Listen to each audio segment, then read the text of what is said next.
Tidak boleh menggabungkan saudara perempuan yang sekandung sekaligus. Jadi kita menikahi adiknya sekaligus menikahi kakaknya, itu ternyata tidak dibolehkan dalam satu waktu mengumpulkan. Tetapi kalau turun ranjang itu tidak. Misalkan kita nikah dengan kakaknya, kalau turun ranjang berarti apa? Berarti kita menikahi adik perempuan dari istri kita yang meninggal itu, dan itu dibolehkan. Yang tidak boleh itu wa antajma'u bainal ukhtaini.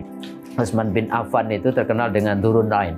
Jadi punya dua cahaya karena pernah menikah dengan Ruqayyah, dan kemudian ketika Ruqayyah meninggal menikah lagi dengan Ummu Kulsum. Jadi putri Rasulullah dua-duanya dinikahi oleh Utsman bin Affan, tapi tidak dalam satu waktu. Nah, kenapa penting Al-Quran secara rinci menjelaskan siapa saja perempuan yang haram dinikahi itu?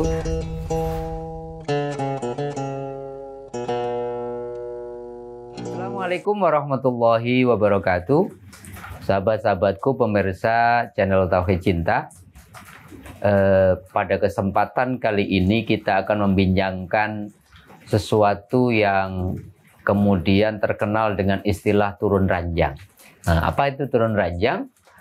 Turun ranjang itu ketika seseorang menikahi adik tiri atau kakak tiri istrinya, tetapi dalam kondisi istrinya sudah berpisah atau kemudian dipisahkan karena perceraian atau karena meninggal dunia. Apakah boleh hukum Islam membincangkan tentang turun ranjang ini?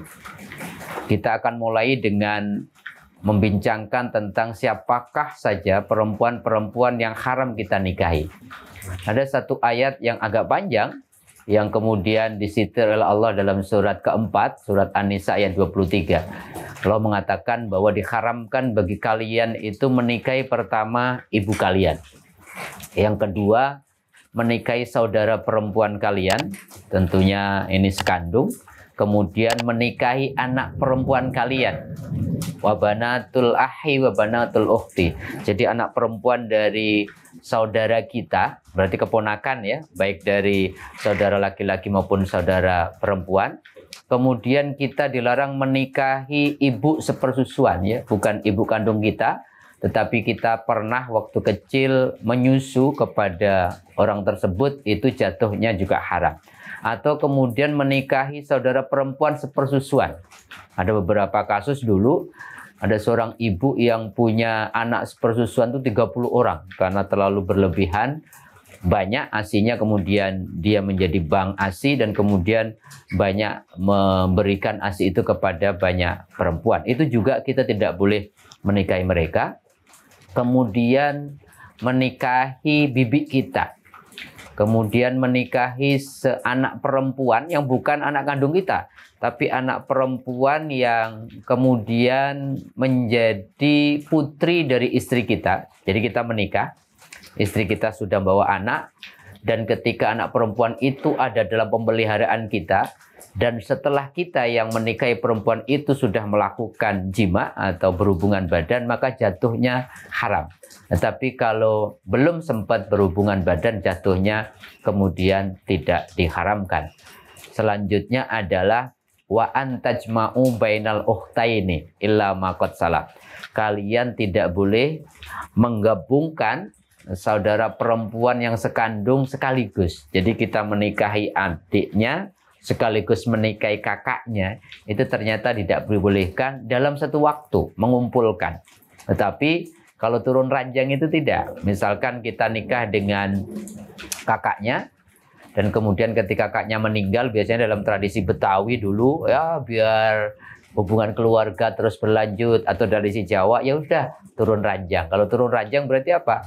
Berarti kita menikahi adik perempuan dari istri kita yang meninggal itu, dan itu dibolehkan. Yang tidak boleh itu wa antajma'u bainal ukhtaini, yaitu menggabungkan dua perempuan yang sekandung dalam satu waktu. Dan itu dicontohkan secara sunnah. Kita kenal Utsman bin Affan itu terkenal dengan Dzurun Nurain.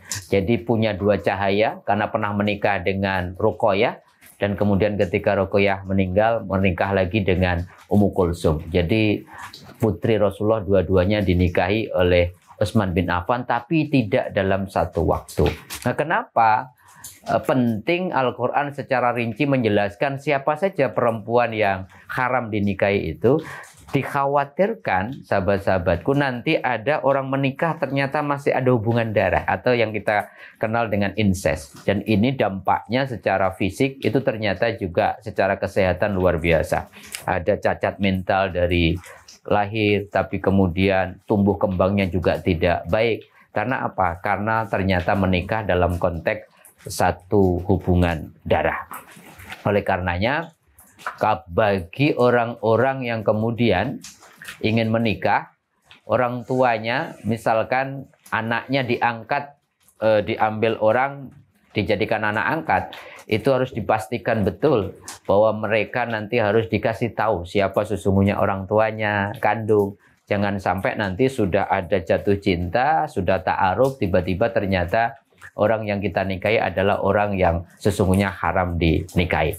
Saya kira itu menjadi catatan secara fikih, yaitu kesimpulannya turun ranjang itu boleh, tetapi definisi turun ranjang itu tidak melanggar surat An-Nisa ayat 23, yaitu wa antajma'u bainal ukhtaini.